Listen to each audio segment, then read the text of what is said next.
Before we begin, welcome back to the show. Now, I'm on a mission to spread these conversations to as many people as I can. If you could do me the small favor of clicking the follow button on Spotify or clicking subscribe on YouTube, it does make a massive difference in helping me bring on bigger guests who provide even more value. So thank you and enjoy the episode. Rebecca Antonucci, welcome to the podcast. I'm so happy to be here with you. Thanks for having me.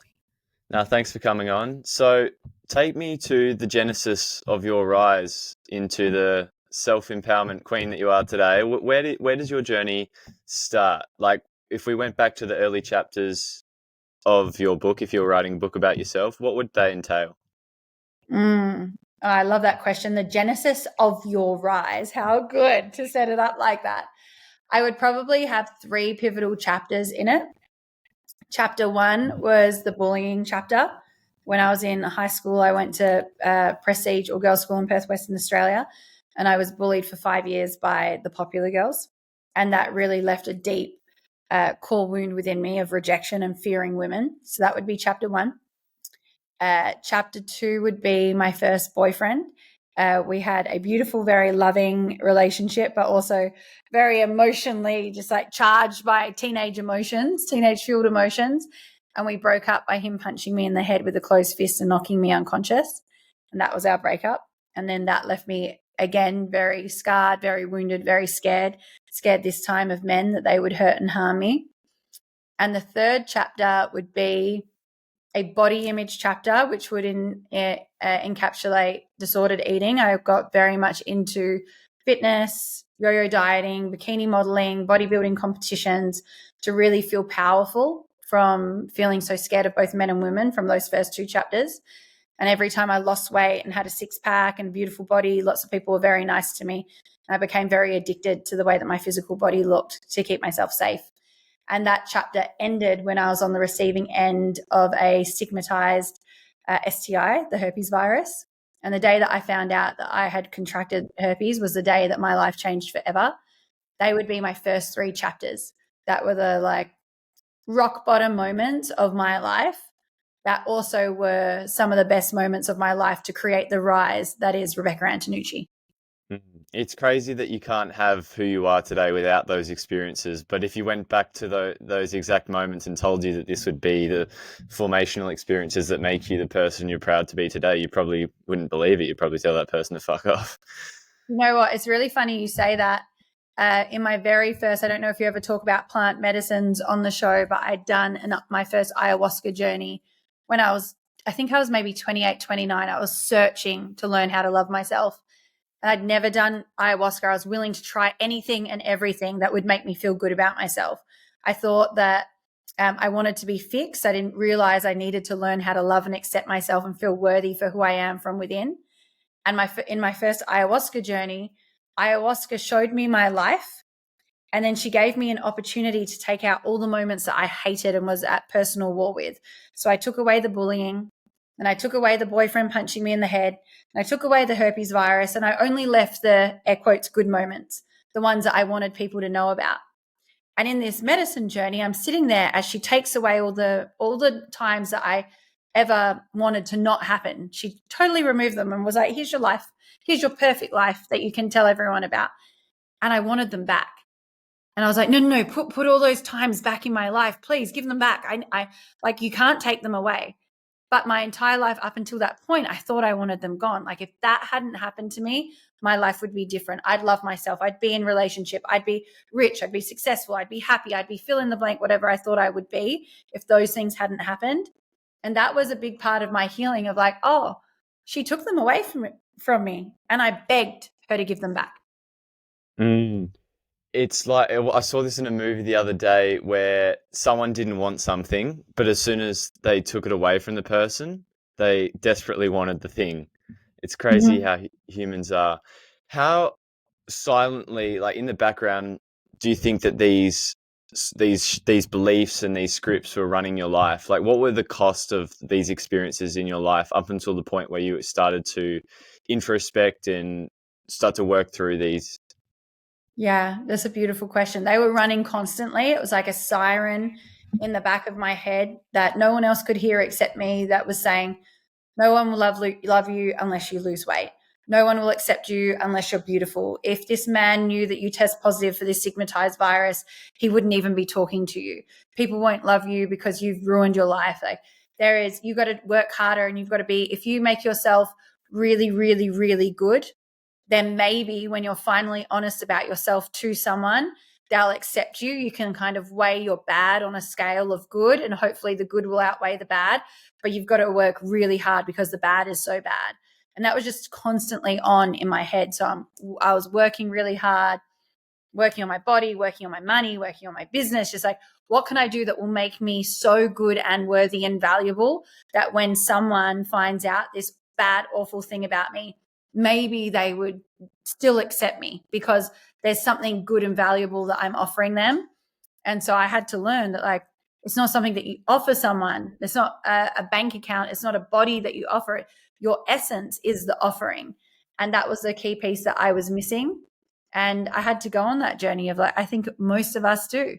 I'll get the car, I'll get the bank balance, I'll get the body, I'll get the Instagram body, I'll get the boyfriend, even once I started attracting men and being honest with them, I almost thought that that was going to be the piece and the key to my healing.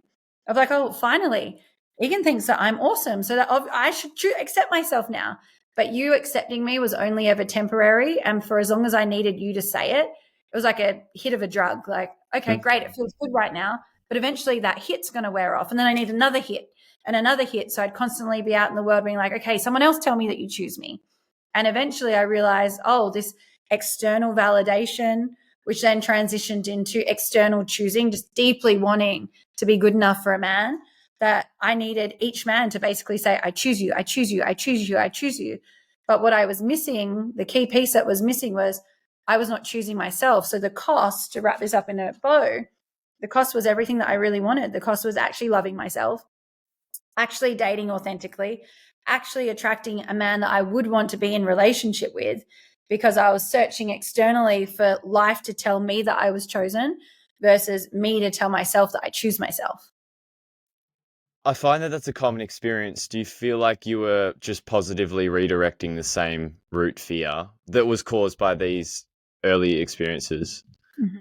Yeah, it was like wrapping up trauma in a pretty ribbon and being like, here's something that looks prettier, but it's still coming from the same undercurrent of, I don't love myself, I don't choose myself, I don't feel worthy.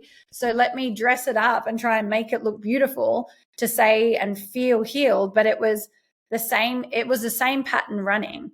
And the pattern will continue to run until we actually do the work on the pattern.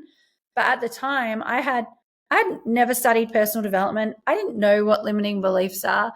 Like, I can't believe that you're 24 and already in this work and doing this podcast. Like, I was 25 and that was when I found my first workshop after trying everything else. I didn't know what trauma was. I had no idea that I was running from the fears that occurred in high school. I didn't realize that that was possible. I just knew that I was trying hard to feel good, and the things that I was trying hard at to make me feel better weren't working. So I tried something else. The desire was to help myself, but I didn't know what tools and resources would actually help me. Do you find that this is a common experience that women have when they're trying to do the work? Women and men, I think that there's a peace found in trying.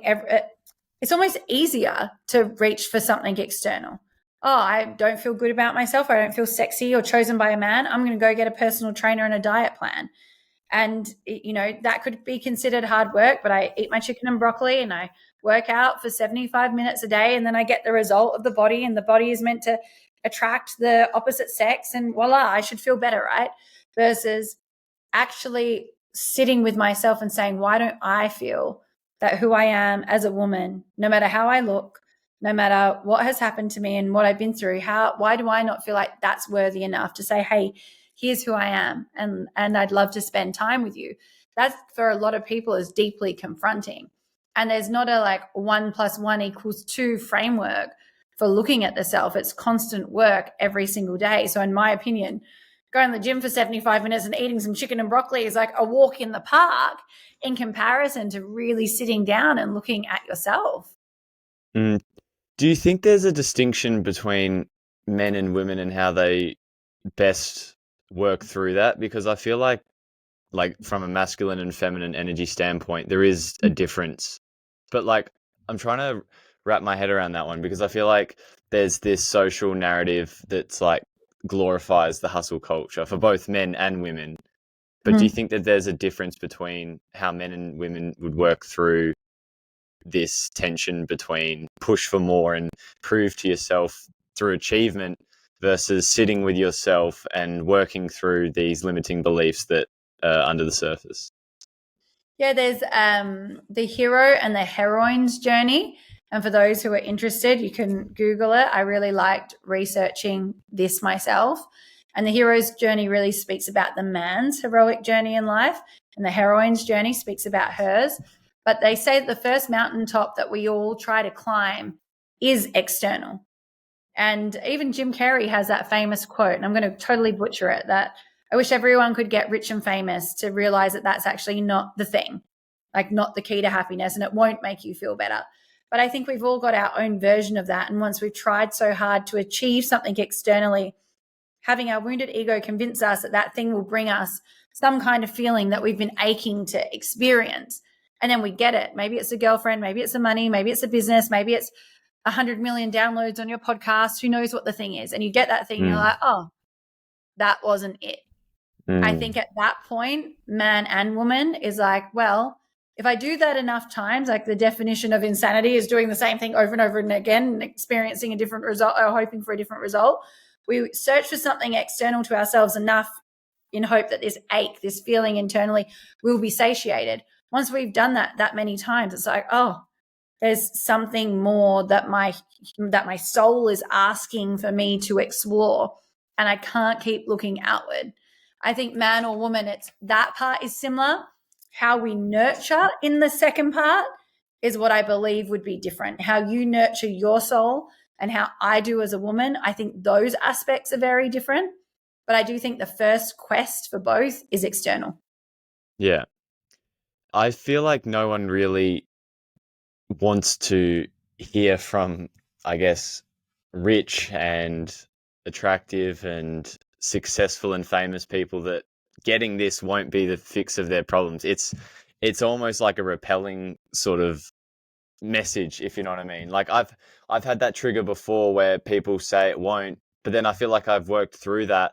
But I find like there's this tension I feel, and I think Chris Williamson posted a thread about it to do with men. It's like this tension between appreciating myself for being good enough now, but realizing that I want to strive for more and I have more in me, and I want to also accept the part of me that has the drive and urge to want to make an impact in this world. And there is this delicate tension I feel internally between the two. And I think a lot of people wrestle with this internal voice, and it's like, what is worth sitting down and reflecting on? What is worth accepting in myself and not running away from? But I also don't want to pull the handbrake on something that's driving me as well. So my spin on that is yes to growth. Even the feminine, right? We ache for more. We're like, we could be intimate with a man and we'd be like, more pleasure. Yes. You could be making money, a lot of money. You could be like, more money. Yes.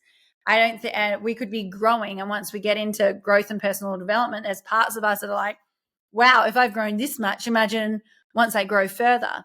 I think that's very natural as a human, because if we stagnate and just stay the same, we're going to get very bored. We're going to feel unfulfilled.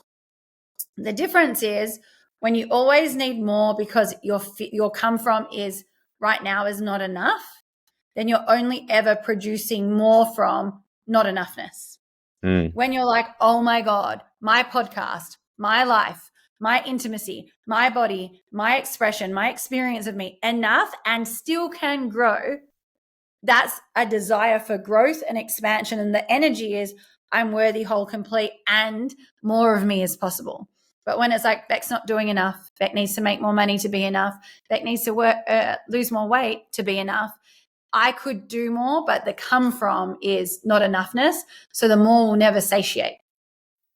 So how do we get into that operating program and figure out whether we're which reservoir we're coming from? Am I coming from the place of not enoughness or a place of abundance? How do I pick up on the right signals? I think I would be asking myself, what kind of thoughts am I having daily? Like, you could finish this podcast and be like, or I could finish this podcast and be like, awesome podcast, Beck. Like, Rebecca, loved it. And I could think, there's a couple of questions I wish I'd answered a little differently, and give myself some feedback. I could have expanded on this point or given a different answer to that.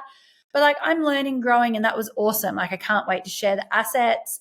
Like, that could be my internal narrative. Another voice could be like, that wasn't your best work. You could have done better. You should have answered that question differently. You should have spoken in this way. I'm a bit nervous about what the assets will look like. I might not share them if in case I'm going to judge myself. I think just hearing the narrative of the same experience will give you a lot of insight into whether you're coming from a growth mindset or a scarcity mindset. Yeah, I find growth is going to give you constructive criticism to uplift and push forward, and the other is going to berate you and put you down. Yeah, 100%. I find for even myself, it's the injunctions of the prescriptive language, which is like, I should have done this, I should have done that, and that torture. Whereas I find when I can come from a place of acceptance, I mean, I have a very, I've done a bit of work with Mitch and doing the DeMartini method, which is being able to realize and understand that whatever happens, like, it has a hidden order, it has a benefit. So I've practiced just leaning into accepting whatever happens, and it's been an improvement, because I've found that no matter how things play out, there's something better. So I can just give you a quick example. Yesterday I went to get a Polaroid camera. So for all my in-person guests, I wanted to start this really cool thing where I take a photo with my Polaroid, it prints out, they sign their name, they write a quote, because I love quotes. And I wanted to start that as I doubled down on the podcast. But I went to a store and they didn't have it. It was 20 minutes from closing. They didn't have it. But I find myself in those situations, like back in the day, you just get triggered, because like you have this vision of like how it's going to benefit the podcast, and you just get emotional about it. But I just find myself non-reactive in a lot of situations, not happy, not sad, just like, okay, maybe this work, maybe, like, I don't mind what happens because maybe it's worked out for the best. Then I go to the next store, which is close to closing, and then I find a better camera. It has the photo album, which is way better. And it's like, there you go. And constantly this same thing is happening in my life, where I'm not reactive to something that goes bad and something better actually happens. And I find that I don't know if something better happens because I'm not reactive and resisting it. Like, I don't know yet if that's what's causing it. Because if I got angry about it, I don't know if that's like going to have an effect, and it becomes sort of a self-fulfilling prophecy, if you know what I mean.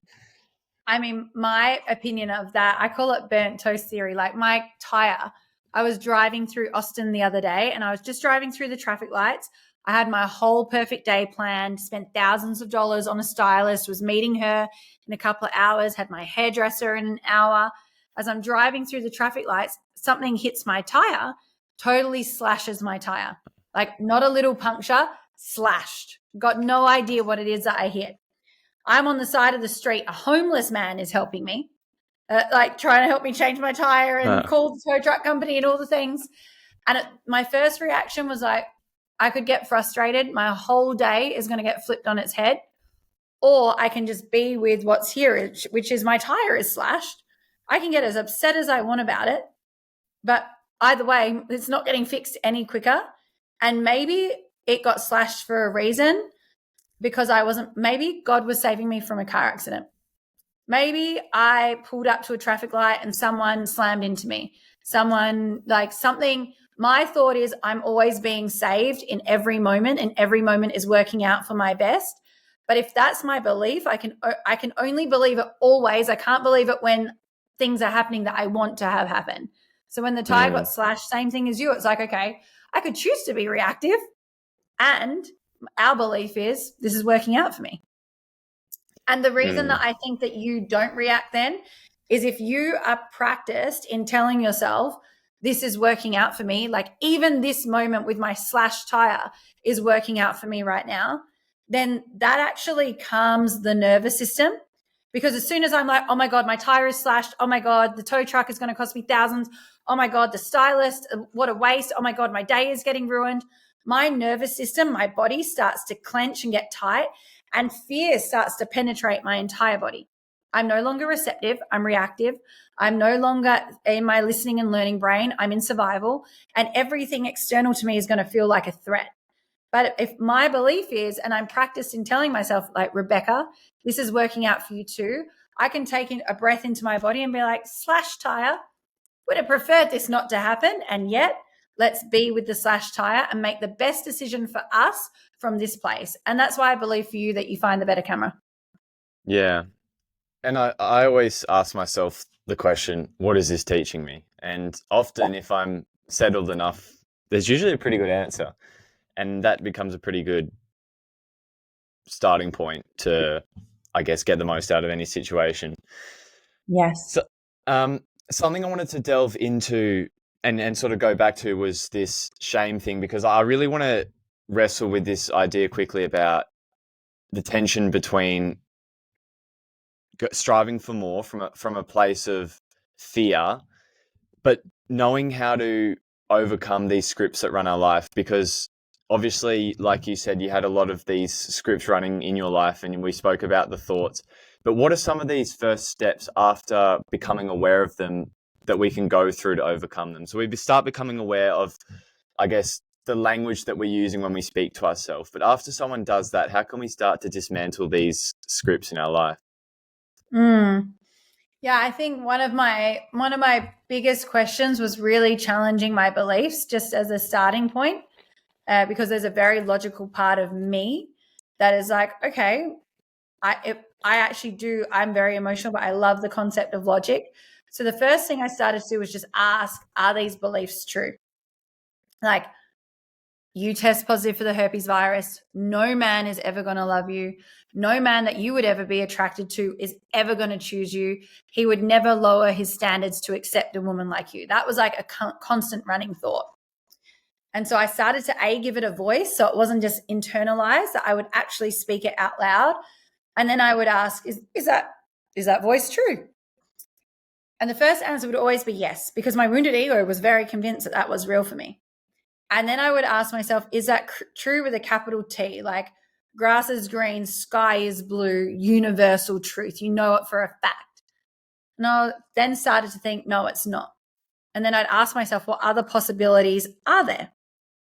And if I believed that there were other possibilities, how would I show up differently to life?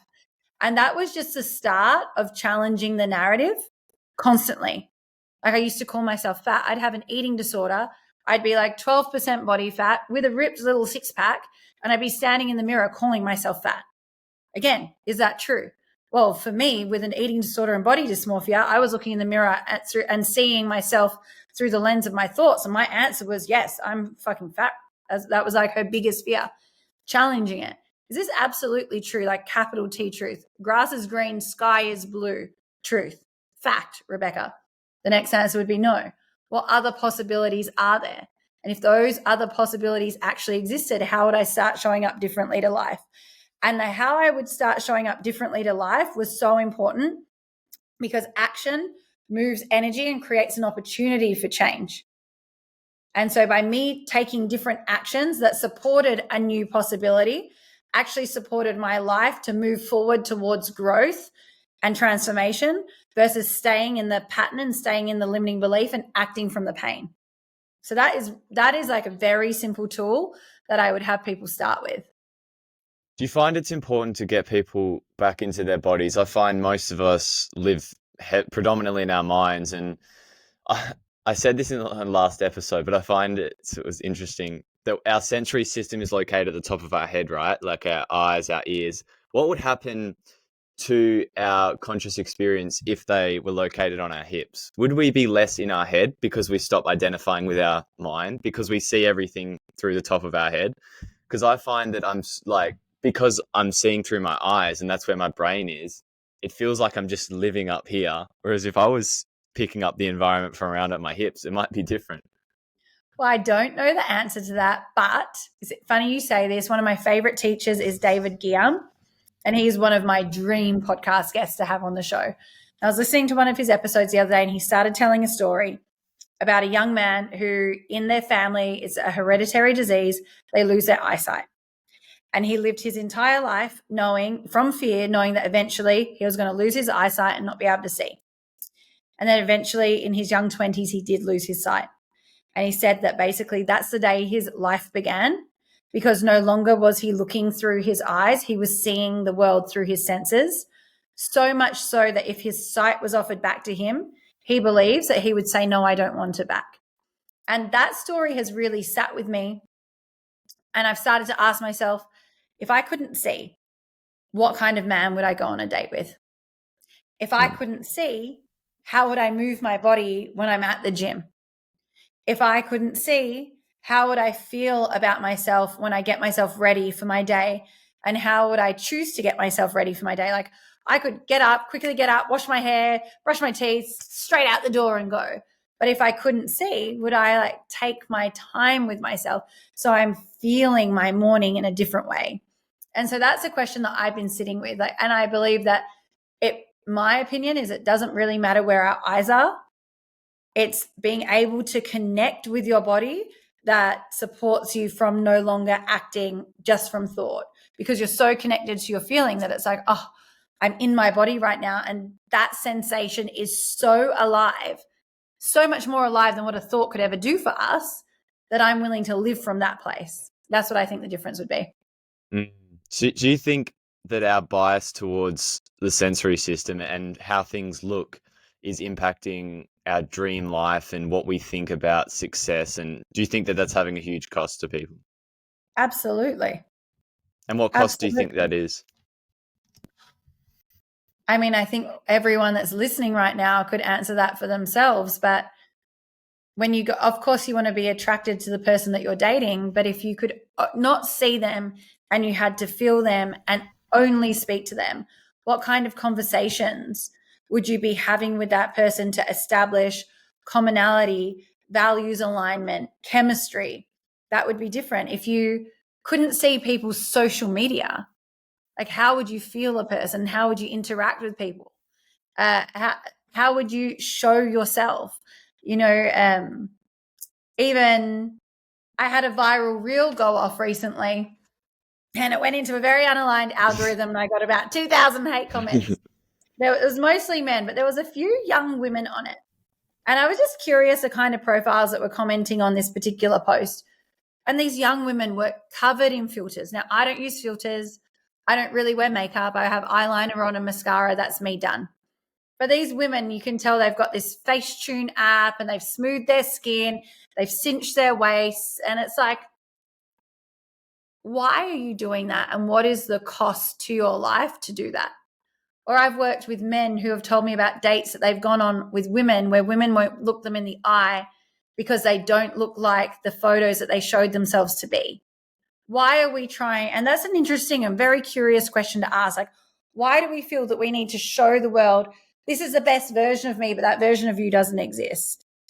And so I feel the true cost, the actual answer is no matter what domain we're talking about, intimacy, dating, money, business, social media, it's where the cost is our authenticity. When I'm saying, here's my mask, and I hope you like my mask, that's saying I'm trying to pretend to be someone that I think that you will like so that you accept me and think something great about me. But the sacrifice is always my authenticity. Now, I can show my authenticity on this show right now, and the cost could be you could get to the end of it and be like, I don't really like Rebecca authentically. Not really an interesting episode, not going to release it. But at least I get to choose to still be authentic and choose myself, whether you approve of it or not. And that's the practice, choosing your authenticity regardless of the acceptance from the external. Yeah, I love that. I find it resonates with that quote that I heard a while back about, I think it's from Aubrey Marcus, about the persona is incapable of receiving love, only praise. And like when we sign off, when we put into the contract, a mask and a persona of us, we're never going to get back love and fulfillment, which I think we all have a deep yearning for. But our mind and our ego is so in control of, because it doesn't want to be rejected. So it's a fascinating one. It's just to full circle that. It's deeply vulnerable to be like, here's my heart and my authenticity. do you like this? I'd love to be in connection with you. Versus if I show you my facade, my mask, and you don't like it, it's like the wounded ego is like, oh, well, you didn't really know me anyway. You only knew who I was pretending to be. So you haven't really said no to me. You said no to a version of me that isn't even actually real. But if I offer you my authenticity and you say no to that, that's like a high stakes moment for people. Mm.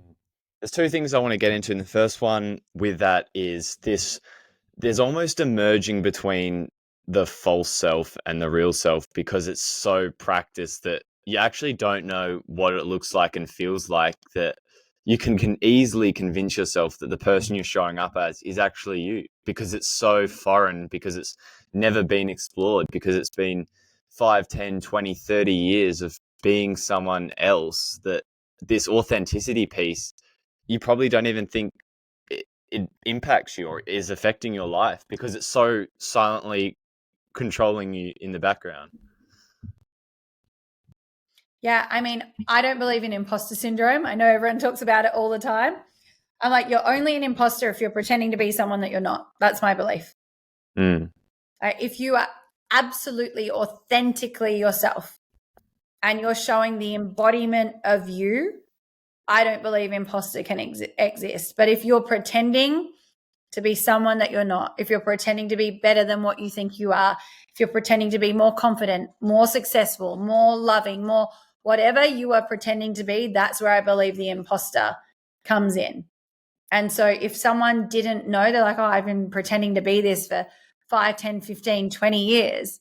If there's a part of you that's like, something is just feeling off, or I'm worried I'm going to get found out, or if people really knew, that to me is showing a disconnect between your authentic self and who you show the world that you are.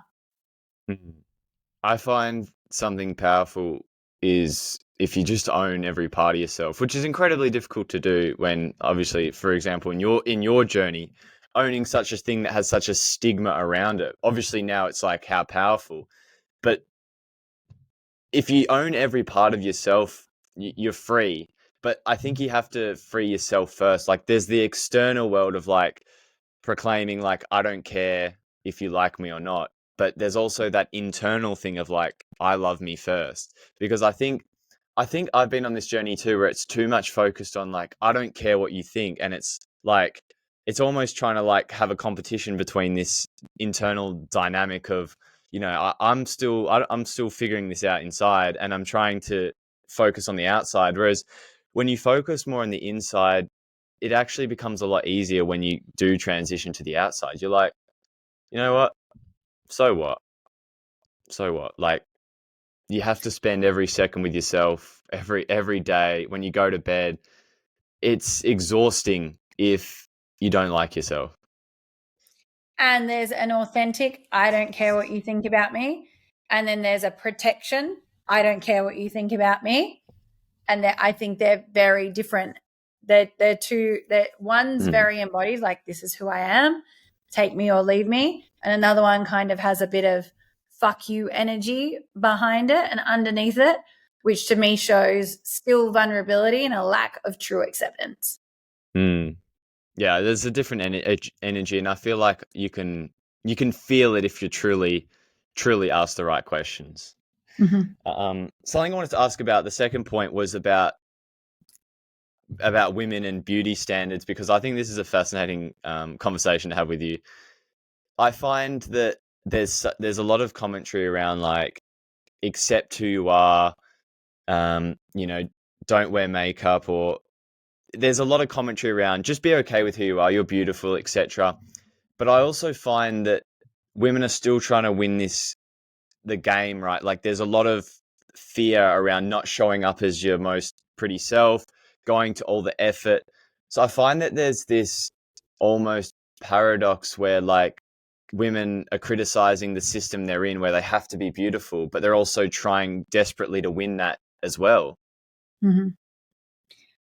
I mean, we're marketed to every single day of our lives to tell us that who we are as we are is not enough.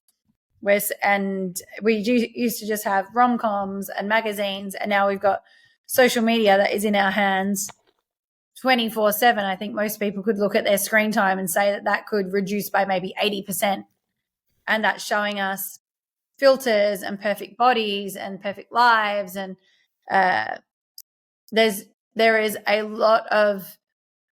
just a high standard that women have on themselves. And a lot of this, women have this innate feeling that they need to be chosen by a man. And that is like the ultimate success for women, to have their man come and claim them. And a part of that is like, well, then I have to be attractive enough for him. And so add the pressure of marketing plus the pressure of this innate feeling of your man coming and finding you, and you working on your physical appearance so that you're attractive enough so that he can smell you out. There's a lot of pressure on women. And as someone that went through, a 10 plus year disordered eating journey, that was harder for me to overcome than herpes shame. That was to create a healthy relationship with my body, with food, and with fitness. And to learn how to get to a place of accepting me, not perfect. My beauty standard was the perfect fitness model. And anything outside of that, a healthy body to me was fat. And fat was the worst thing that I could ever be, based on some of the things that the girls used to scream at me in school. And so to know that we've got these beauty standards, we've got marketing, we've got a desire for a man to come and choose us, which is a very primal thing. Then we've got trauma, where a lot of us have been bullied or told nasty names, and that's living inside of ourselves. It makes sense that there is so much fear living within women about how they look. No, totally. The system that we're in is designed specifically for that. But I find the point that I'm trying to distill is like, how does someone know if they're doing something authentically for self-love or to appreciate themselves and show up to the world as the best version of themselves? How do they know? It's similar to what we were talking about before, but how do they know if they're not doing this just to try and win this game that they didn't sign up for, right? They were put into this game. They were thrust into this game. How do they know that they're not subconsciously trying to win this game of beauty and appearance and to get claimed by another man or something like that? But how do they know that they're doing it for them? I find that it's a difficult one to know the difference between. I think asking ourselves, I've always feel like curiosity is the greatest antidote to shame. So just asking ourselves why. I went to the gym earlier today. Why? I'd been indoors training for 3 days. I was so excited to move my body and feel aliveness. I love sweating. I knew that afterwards I would feel good, empowered. I'd want to drink more water. I'd eat healthier food. Okay, so you were doing that because it makes you feel better? Yeah, like it makes me feel great. Why women that love like the lashes on their face or the lip fillers, or I've had my implants done twice in my young 20s. Why? If I ask myself why, then if I had got to have my time again right now, and I wasn't going to have babies in 3 to 5 years, I'd rip my implants out. I don't like them. But at the time, if I asked myself why, my why was I hate my body. My why was maybe I'll like my body if I get breast implants. My why was I have an eating disorder. Maybe breast implants will fix my eating disorder. I feel like that's a very different answer to like, oh my God, I can't wait to go to the gym and sweat and move my body and listen to loud music and pump myself up and do some double unders on the skipping rope and see how many I can get because that excites me. It's a very different answer. And there's nothing wrong with lashes, implants, Botox. Like I believe that God gave us all the toys of life to play with: sex, drugs, alcohol, social media, cars, clothes, shoes, credit cards. The problem is when it's band-aiding a wound, and it has more power over you than you have over it, and you feel like you need it. That's when I feel like the why may be an unhealthy why. And to circle back to what we said before, like if your eyes were closed, would you still want the thing? If you couldn't see, would you still go get the lips? Would you still go get the lashes? Would you move your body in the gym? Would you do the double unders, or would you do a different workout? Like, why are you doing it? And how does it make you feel? Yeah, I love that framework. I'm definitely going to be copying and pasting that one. You're welcome. I want to get into relationships because I'm truly fascinated by the conversation around masculine, feminine dynamics, and there's so much to go into that. But tell me firstly, I want to hear about your journey into coaching relationships. Now, I know I saw a post about it, but obviously you're single and coaching about relationships. I know that that's probably draws some commentary. So how does that experience been? Do you know what? So since I have been single the past 2.5 years, I do feel like God has put me through my dating paces. And I was speaking to another woman recently who is also a dating expert here in America. And we've both been like put through, we've had some experiences. And I mean, I primarily work with women on confidence. And a part of that is relating healthily with men. But dating is not like my only zone. But my experience is I said to Megan the other day, I think God is making us have all of these experiences so that we're even more relatable to women, because so many women match us. They're in their 30s, they're super successful, they're ready for their man, they're aching for him. And so I love knowing the feeling that women are going through. I don't just want to show them the breakthrough. And my personal journey has really been, I've had to really learn to forgive myself for men. I was like, a lot of women in my community will resonate with this. I was really mad with men for a really long time. Like, I was mad at the partner that assaulted me. And I was mad at the man that I left before the other man gave the herpes virus to me. So I felt like men had ruined me. And that had a lot of hurt, grief, just so much internal pain, thinking that I wish a man had have protected me from feeling this way. Like, why didn't you show up for me and why did you let me down? And that came with a lot of anger, like, I hate you, you did this, a lot of blame. And so my personal journey has been around healing that, like not projecting blame, not thinking that you did this to me, really claiming my human experience as mine. Like the punch in the head, I contributed and co-created that. The herpes virus, I contributed and I co-created that. And this was all here, just like what we said before around the camera. Mm-hmm. It was all working out in my favor, even when I thought that it wasn't. But my personal experience has been really learning how to forgive when forgiveness has felt so far out of reach. So how do you go into a situation like, where you receive the punch, right, and then look for opportunities to take responsibility? Because that's pretty difficult pill for people to swallow, that at the extreme end of something, there was a part of them involved in that. Because I find that a lot of women go through quite difficult experiences with men, and then that's the precursor to hating men and blaming men and the patriarchy, and the list goes on. I mean, I was 19, so immediately I'm like, you were 19 years old, and I didn't know what I didn't know. But when he did punch me in my head, no one in my life was shocked. Like, there was little signals that had showed up that would lead to that eruption. And so on reflection, my question is always, where did I drop myself that created that experience? I don't think many of us are walking around being like, oh my God, I was totally blindsided and that came out of nowhere. There's often red flags or boundaries crossed or moments where your intuition is like, that's not right.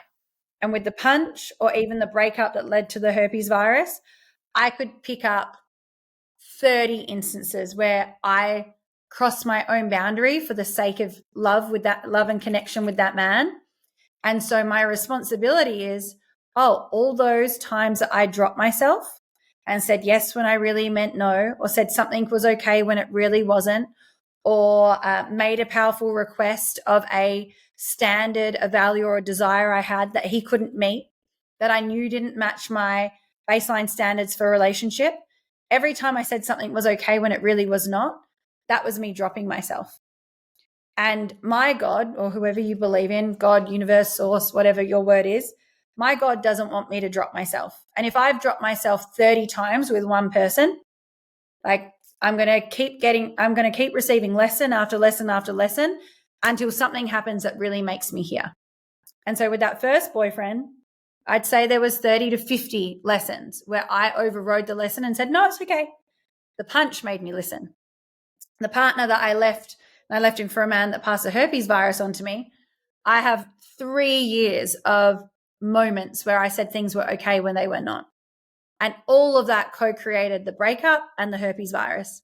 And so I can point blame and say that one bad moment, or I can look internally and say, I actually set that moment up and God made that moment happen so that I listened, because I wasn't listening until herpes happened. I wasn't listening until the punch happened.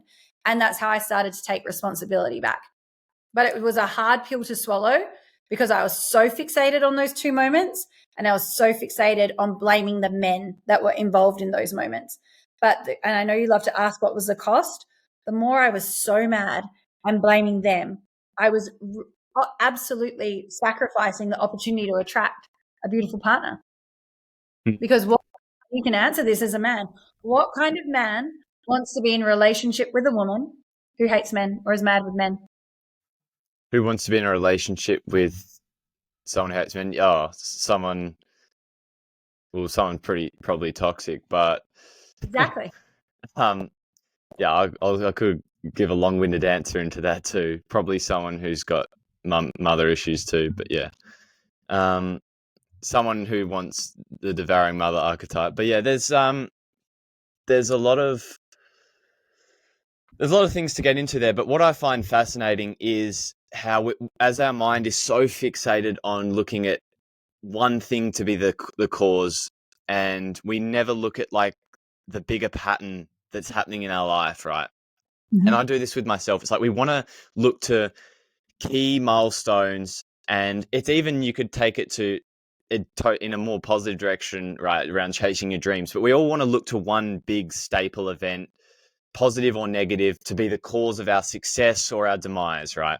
But we fail to look at all these small daily behaviors, these patterns that actually are the thing that cause them, both positive and negative.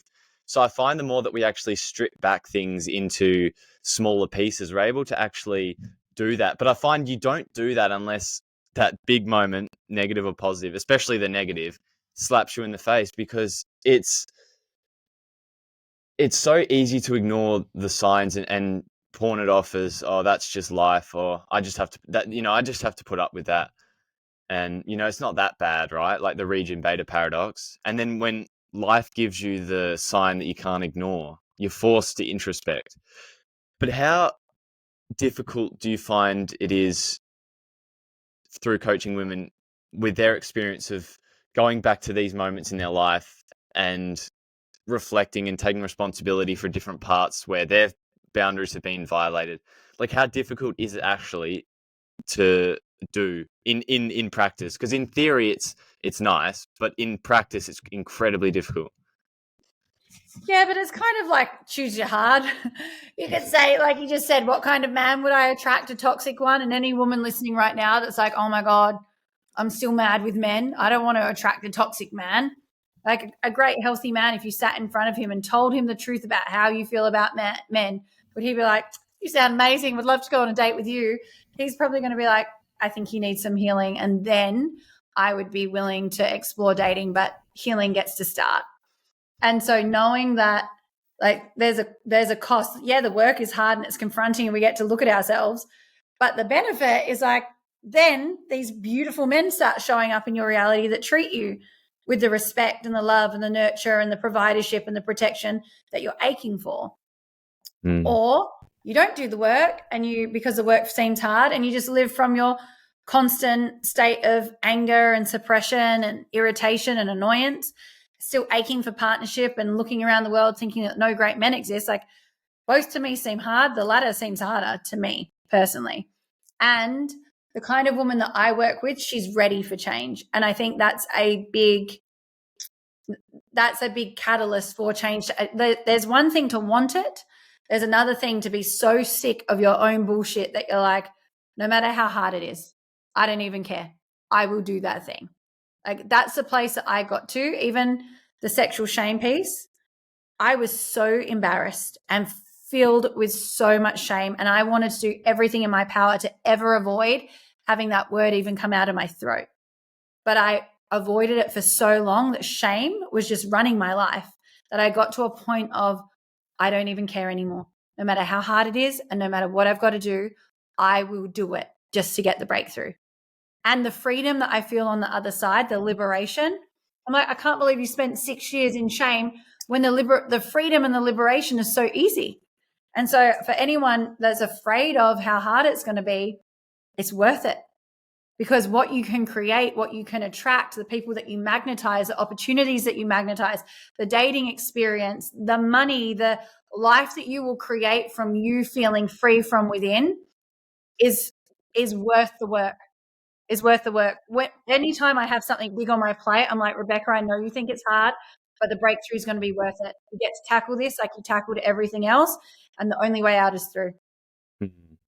That's where I think everyone is sort of right with their opinions, because they're only seeing what is available to them. So, like, a lot of these people who blame men are only seeing and experiencing toxic men. So when they say that all men are evil and toxic, it's like that's the supply of men that they see in their life. Whereas the women who do the work, they get to experience a different side of men, and their opinion of men is totally different. So I find that an interesting perspective, because we hear a lot of different perspectives about men, women, society, and I feel like it's really easy to judge someone's opinion, but there's a cause and effect for someone to believe something, and most people are constantly, like I said, just reaffirming what they already believe. So it's not surprising. And we have a reticular activating system that will go out and look for what you want to find.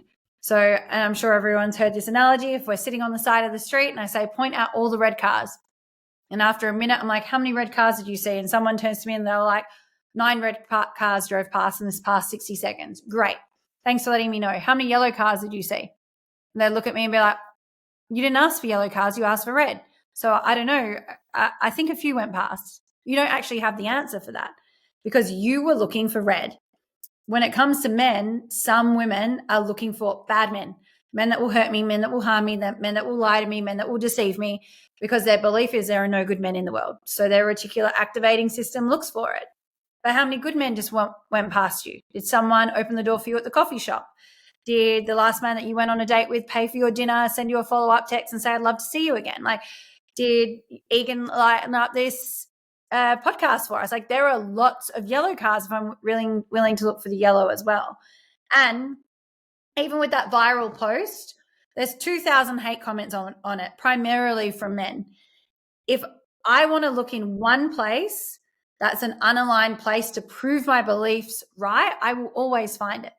But equally, at the same time of that post going viral, because I'm in an aligned community, I've had 100 men send me voice notes to remind me who I am and how proud they are of me. And they don't believe that the way that I'm being spoken to is right and aligned. And they're really inspired by my willingness to stand in the fire so that other women know that they're safe. So do I want to believe the 2,000 hate comments from an unaligned community? Or do I want to listen to the 100 voice notes that I received of men saying, I see you, you're so powerful, I believe in you, keep going, I'm here if you need anything? You will always find whatever you want to find. So I'd go looking for what you actually want to find. Yeah, that's powerful. So to give people a roadmap, what do you think are some green flags and red flags? Because I find if we don't know what we're searching for, we're constantly second guessing ourselves. So it's all I think it's super important to have almost like a glossary of standards. So take me through some red flags and green flags. Are you talking about dating specifically? I think, yeah, we'll start with dating. I think that's a good starting point. Or that's what I was wondering. Are we talking about dating or life? But either way, I think no matter what domain it is, dating, relationships, finances, fitness, I think having baseline standards are really important. Like a baseline standard for me in terms of fitness is that I work out 4 times a week, that or more. I know that that is my standard that I must meet that makes me feel good. I have a baseline standard for my finances, baseline standard for men. One of my standards is he wants to get married. He wants to have children. He wants me to take his last name. He values monogamy. He values time over possessions. They're baseline standards. Red flag, another standard for me is I highly value communication, honesty and transparency, even when it's something that I don't like to hear. I would rather know. So if we got to the end of this podcast and you're like, didn't like it, I'd love for you to say like, hey, Beck, thank you for your time. Appreciate you offering that 75 minutes. I'm not going to share it for a couple of reasons. And if you're available, I'd love to share it with you. And I'd be like, great, he didn't like it and he's offering me feedback. I understand where I stand with you now. This is supportive for me. So authentic communication that isn't violent or harmful is a value of mine. So a red flag would be someone that doesn't know how to communicate. Mm. A red flag would be someone that makes commitments and doesn't follow up on their commitments.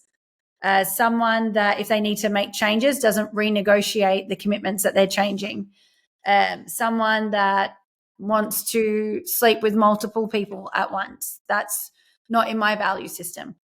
Someone that is in a lot of personal debt and has no plan for how they're going to get out of it. Misalignment. Someone that takes drugs, sells drugs. Misalignment. They're someone that likes to eat takeaway frequently. Like takeaway once a month, great. Takeaway more often than that, not really in my value system. So they're the kind of red and green flags that I'd be thinking about. With some of these behaviors and boundaries and flags, if someone violates them, how do we know whether to forgive them for something or that's it? Like you cross this line, even like depending on also the degree and the severity of the line as well. Like, how much should we be enforcing this, but also realizing that people are human and going to make mistakes? Like, how do you coach people to navigate that? Yeah, I love that question. Mine is always, how do I communicate something that's important to me that has the potential to create connection for both people versus wronging you, and also shares with you what I require. So there was a man that I'd gone on a few dates with in Austin, and he was really, really beautiful. He is really, really beautiful. And he organized a date for us. It had to get rescheduled because of his work. And then the second date he planned for, say, 1:00 on a Tuesday. And Monday, I didn't hear from him. 1:00 on a Tuesday comes, still hadn't heard from him. 2 p.m. in the afternoon, I get a text message that says, like, what's your plans for this evening? Beautiful, would love to take you out. Now, that communication doesn't work for me. If you make a time commitment to me, I like you to uphold it. If you make a time commitment with me and it needs to change, I need that communicated to me. That's just what I require. But I don't need you to change to meet my values in terms of communication. So I sent him a note and said, hey, I just want to share something honestly with you. I know we've only just met. You don't owe me anything. This is the kind of communication that I require to be able to connect with someone. And it's okay if that's too much communication for you. But if it is, that would just be a misalignment and we don't need to continue exploring seeing each other. He sent a note straight away apologizing and taking responsibility and saying that he actually really valued how authentically I shared with him what I require, and he'd love the opportunity to rise to meet that because he believes that that's an easy repair. And so what I did was I said, this is important to me. I didn't make him wrong. I said, this could simply be a misalignment. It's not personal. And if it is, we're just not a match. But it also gave him an opportunity to decide, would I like to meet that? And if so, I'll share with her and take responsibility and choose to do that. So that's how I believe that you do it. Now that's powerful from you. That's like such a good way to do it instead of the moral injunction of he isn't good enough. Like you could be easily searching for signs that someone can't live up to this standard. And I feel like sometimes that standard in society, there is that if a woman has this impossible standard, she almost can constantly search for evidence to prove that men are never going to be enough and she never gets the love and connection she desires. But do you think that is a good way, I find, because it'd be easy to be like, this man isn't good enough. He violated the boundary. So what has been an example? 3 months ago when I was in Austin, another man took me on a date. Gorgeous. We had an incredible time. And we'd organized, I had a meeting, so he had to drop me home. And then he asked to see me for tea afterwards. And he texted me, how did your meeting go? And I replied, he'd driven 2.5 hours or 3.5 hours to see me from Dallas. He texted me, how did your meeting go? I replied saying it was a great meeting. And then he didn't text back. I picked up the phone and called him and he didn't answer. And then he called the next day and said that he drove home in that time. And I said, I'd just love to understand why you didn't close the loop on our text message just to say, hey, I've decided to drive home. He got angry when I asked him that question. And so based on result, that's what I mean about understanding a boundary that gets violated. That wasn't a boundary cross, but it was a communication value that I have. And then when I asked a question to understand him further, he chose to get angry. So in that moment, I realized, oh, this is a misalignment. The other person, when I communicated, was like, oh, I want to own that I could have communicated better. And so they're two beautiful examples of me coming from the same energy, but getting two different responses, which then I get to choose, do I want to continue relating with this person or not? Mhm. Do you advise people in relationships to have more leeway when it comes to these things, because there might be one partner who's trying to really do this work, and there's a different dynamic that plays out in people who are dating versus in long-term relationships? No, my answer is no. I think if you let things, I think we have more time and space. Like once you're committed to someone, you're like, okay, I want this to work out. We're in relationships because most of us, we're not like, oh, I'm just going to date you for a few years and then move on. Like we're dating because we believe that there's something beautiful that could be possible here. But I do believe in relationship, especially if you don't address these little ruptures, you might be like, oh, it's just a text message that he didn't send. But if your body's like, he didn't send the text, and now I'm like, oh, I don't trust him the next time that he makes a plan with me. I call these micro ruptures, which create resentment. And resentment is only going to lead to a break of intimacy, a break of connection, and the two of you are going to pull away from each other and you're going to experience conflict. And so all of these micro ruptures, if they're not addressed in relationship, it's like having the most gorgeous $20,000 rug in the middle of your beautiful lounge room. And when there's dirt on the floor, you're just being like, oh, it's a little bit of dirt, I'm going to sweep it under. And then another little bit of dirt. You're like, oh, it's just a food wrapper from my protein bar, sweep it under. And eventually you've got this beautiful $20,000 rug with all this shit under it. And eventually you're going to see it pile up and you're going to have a beautiful rug over a mound of shit that has to be removed. Every resentment, no matter how big or small, it will create rupture and separation in your relationship. So I believe if you really value your partner, you are having these repair conversations frequently.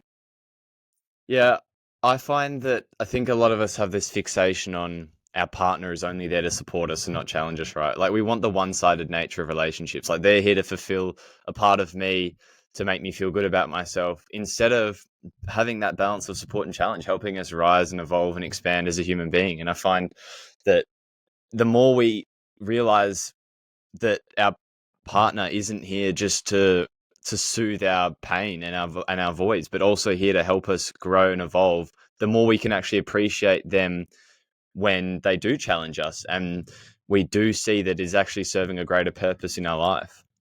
Oh yeah, one of my biggest frustrations at the moment is I don't think people realize that we're meant to experience rupture and conflict with the people that we love. So I think people are not practiced in healthy communication. And so say we're best friends and then you do something that I don't like. I'm like, oh, you're not my best friend anymore. Done, you did one thing that I didn't like. We were having such a good time for years. And then you did that one thing, done. And yeah, there may be very big boundary violations. And then there's just humans being humans. And the people closest to you in your life are meant to mirror back to you often things that you don't love all the time to support your expansion. That's why they're in your life, your best friends, your family, your partner.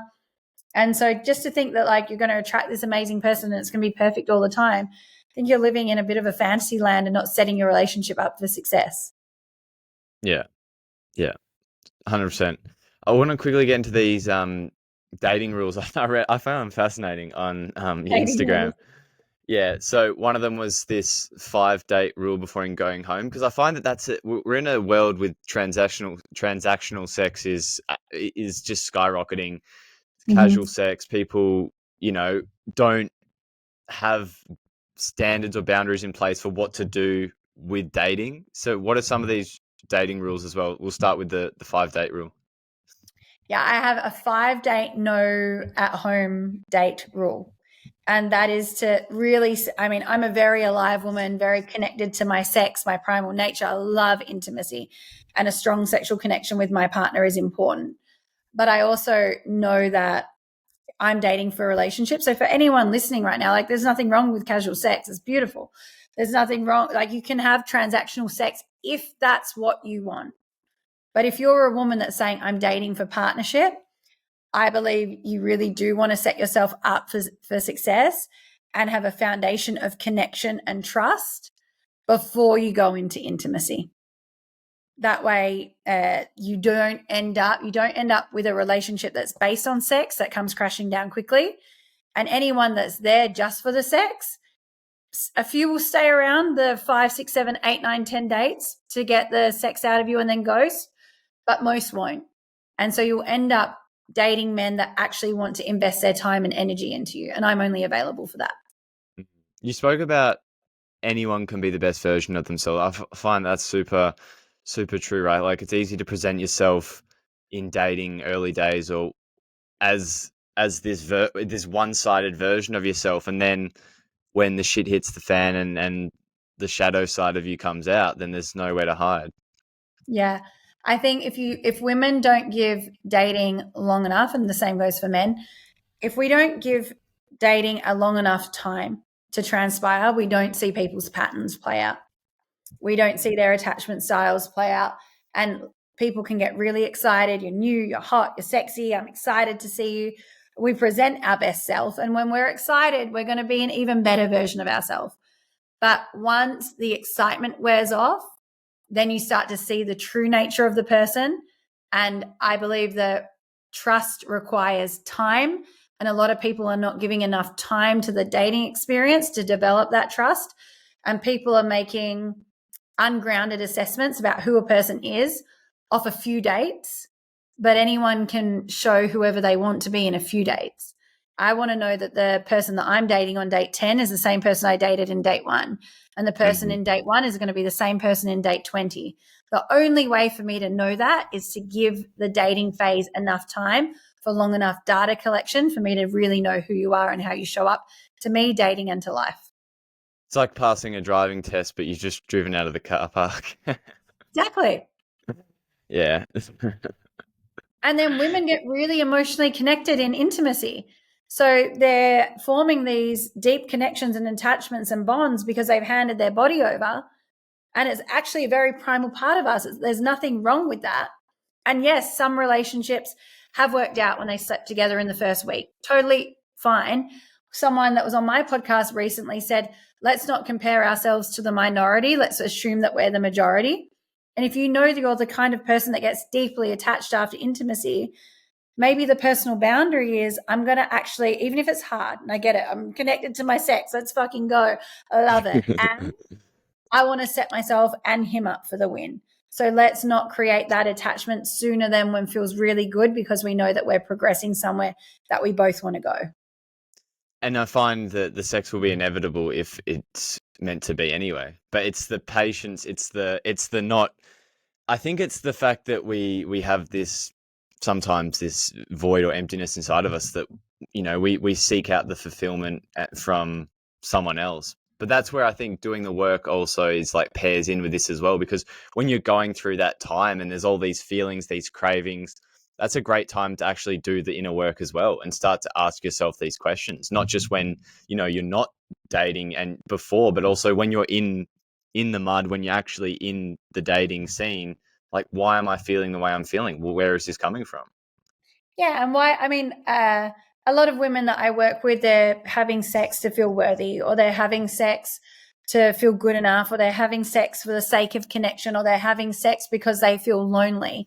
And we were talking about vices before. Sex can be one of those, and that's just a Band-Aid.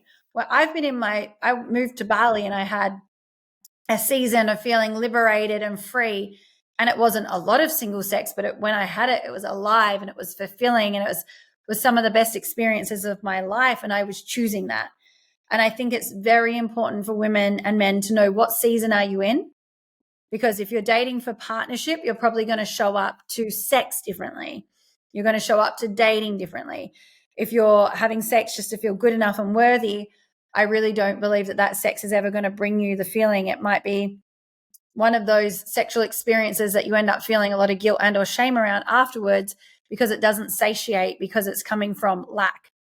And so I just think really understanding what you're wanting to get out of sex and intimacy and dating, the why that we spoke about earlier, that's going to be so pivotal for you understanding what's driving your behavior. It's so crazy how such a simple question, if you ask it repeatedly, can actually be quite profound. You can actually hit a bit of gold. And I think that also the simplicity of that, we start to doubt the effectiveness of it. Sometimes we doubt the effectiveness of simple things because we have complex emotions and we're like, oh, it must require a complex answer. Mm-hmm. Mm. Just asking yourself why and getting really curious is, I think curiosity is the most powerful and unused tool. You don't need to listen to a million podcasts and read a billion books and do all these elaborate resources and drink the plant medicines. It's like really, really getting curious. Like, oh, Beck, you're like on this restrictive diet because you think that you really want this body. Yeah, why? Oh, because like I just don't like myself without it. Why? Oh, because I just think on this day I'm going to get this trophy and be seen on stage with these people watching me and I'm going to feel good. Why? Because I was bullied in school and no one was ever nice to me and people said really mean things and I felt really ugly and really unworthy and really unsafe. It's like you just keep asking, you're going to get to the root eventually. Be like, oh, so that's why I want the body. So it's not actually the body. The body's just the Band-Aid on top. The symptom is that I wasn't accepted. Oh, and I felt ugly. Okay, I understand what to work with now. Yeah, I find it so easy to get caught in these self-healing loops rather than doing things that actually move the needle forward. Mm-hmm. Do you think we've missed anything on dating relationships? I mean, there's a can of worms, but wary of time. But I mean, the 3, I don't know how long you record for. I've got time still. The 3x3 dating rule was to avoid situationships. But anything that will serve your audience. yeah, okay. Cool. I want to know about masculine and feminine dynamics because there's a lot of talk about that. What do you think is the role of masculine and feminine dynamics and polarity in fulfilling relationships? See, the women within my community, we value more traditional gender roles where the man is the provider and the protector, and we are a more surrendered, submitted expression of the feminine. A lot of women in my community, I know I've got a decade on you, but we've become like boss babes and we've hustled, and circling all the way back around to having that season of hating men. All of that came from a place of protection. Like, you let me down. You didn't provide for me. You didn't keep me safe. You hurt and harm me. So now I've got only myself to rely upon. I'm going to go and build this queendom, A, to show you how good I am, and B, so that no one can take from me ever again. And so we end up building these businesses and careers and bank balances, and we have these amazing boss babe lifestyles. But for a lot of us, it was built from, I felt let down by men and my man didn't show up for me. And being a boss babe is great. And being independent is awesome until it's not.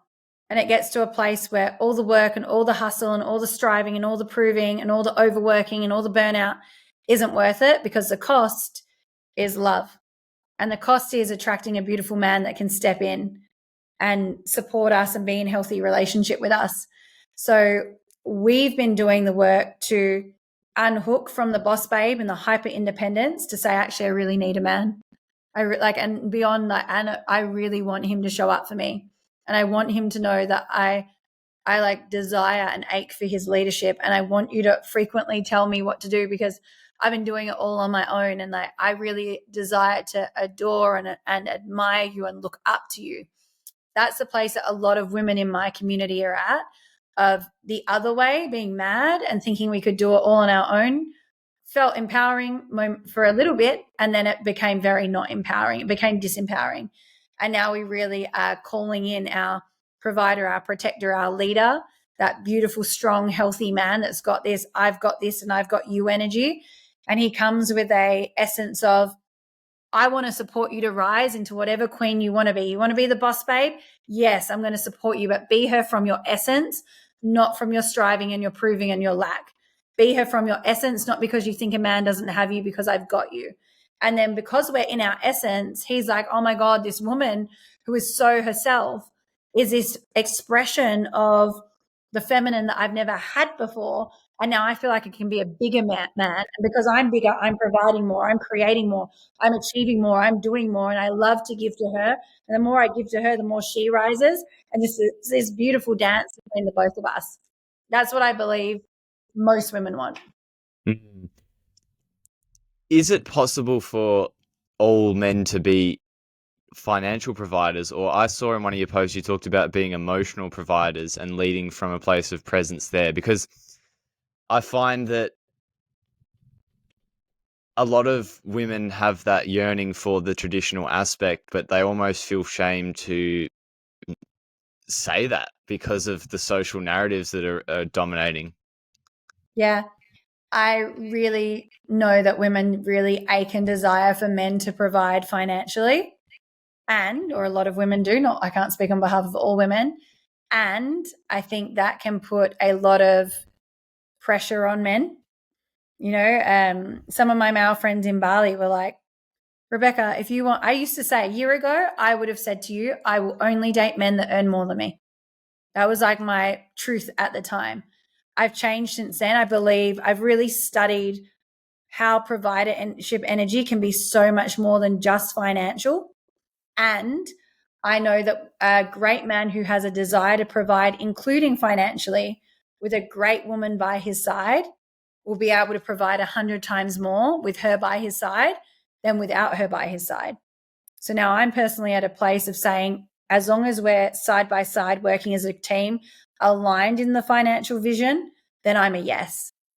But I've had to really own every version of my desire for providership. When it was, I need him to earn more than me, I was a yes to that. Now I'm ready to be in team as long as we have the same values for abundance. I'm a yes to that.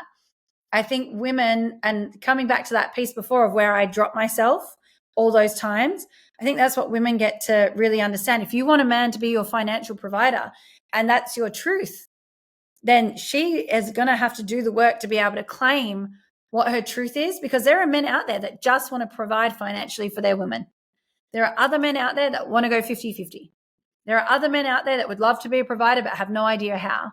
And so the biggest piece is there's not a right or wrong here.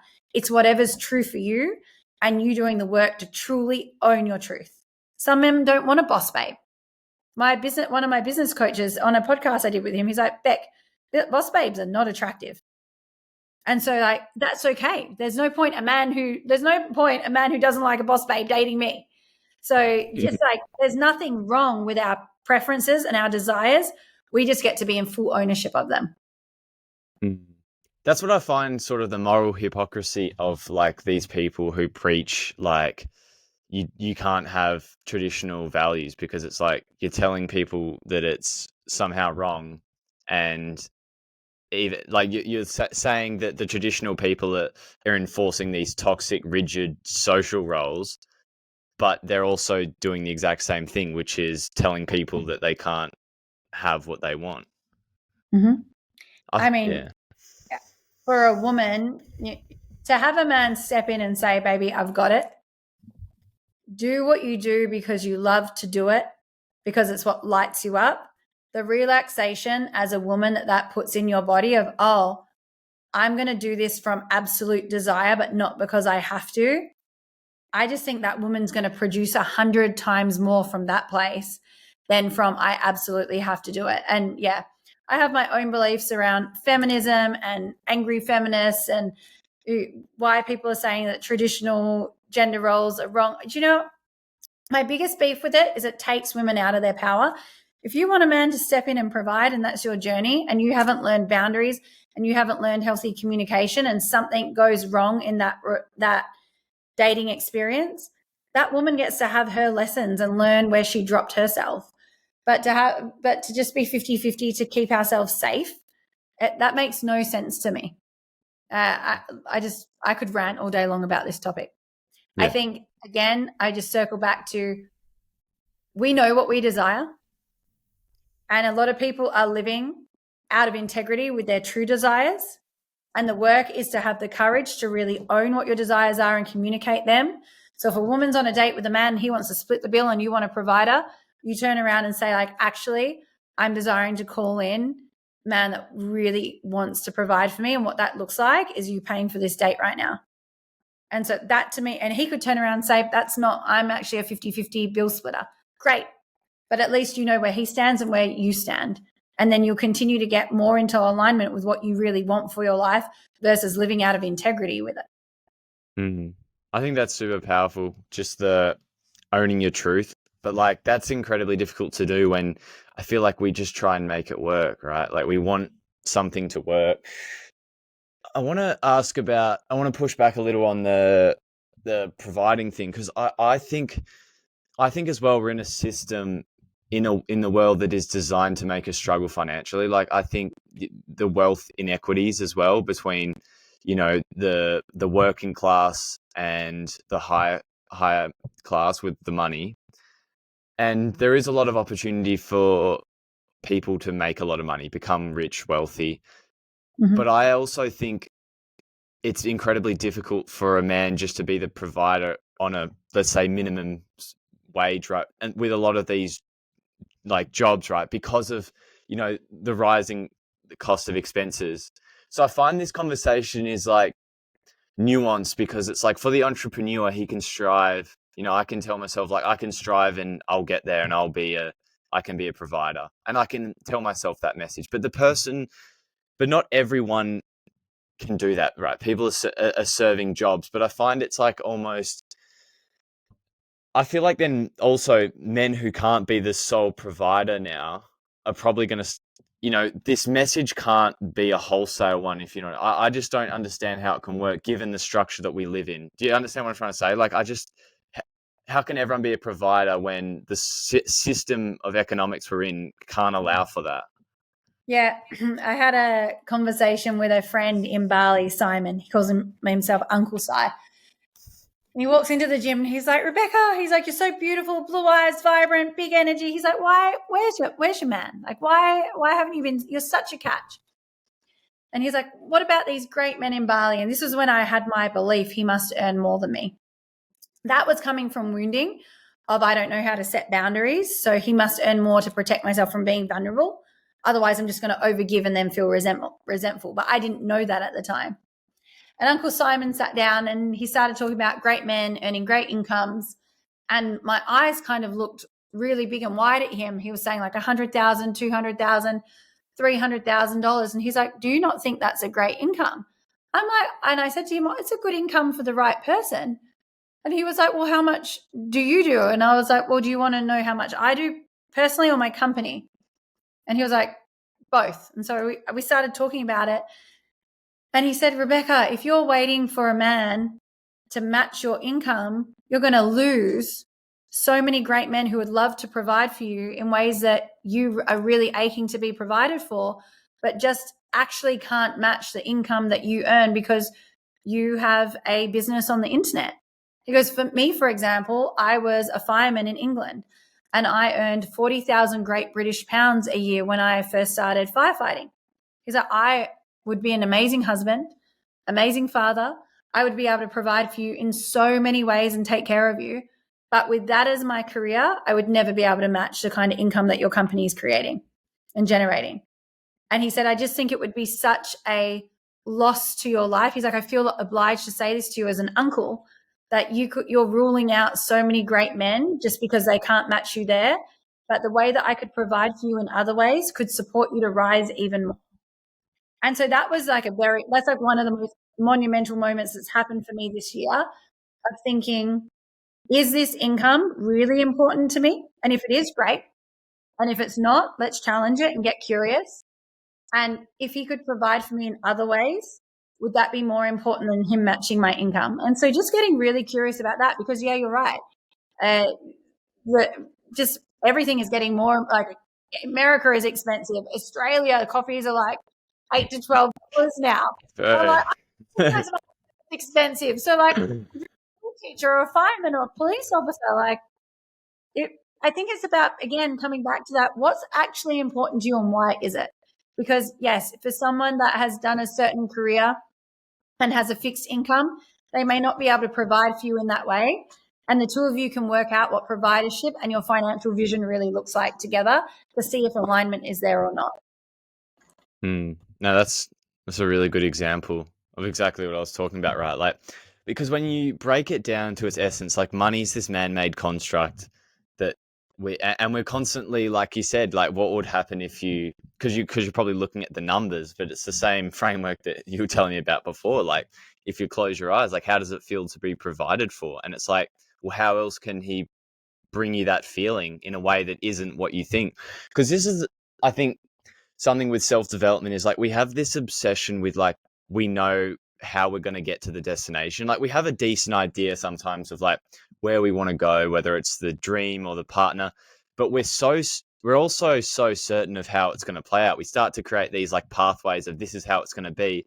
But I find that the more we do that, sometimes it actually blocks us from getting there because your imagination limits you. I think the mind limits us incredibly. And I think the more that we can dream big, have that vision, but also be willing to dance with life a little bit. Like we don't know how we're going to get there. And I think we're being a bit aggressive with our dance in life. Well, I find this is probably a note to self, but I find myself being really aggressive. Like life has to bend to me. Whereas instead of me being open and surrendering to, but I find that that's where I thrive best when I have this big grand vision and I'm working hard, but I'm also like dancing. I'm like, let's see how it goes. Like open to the journey that takes me there as well.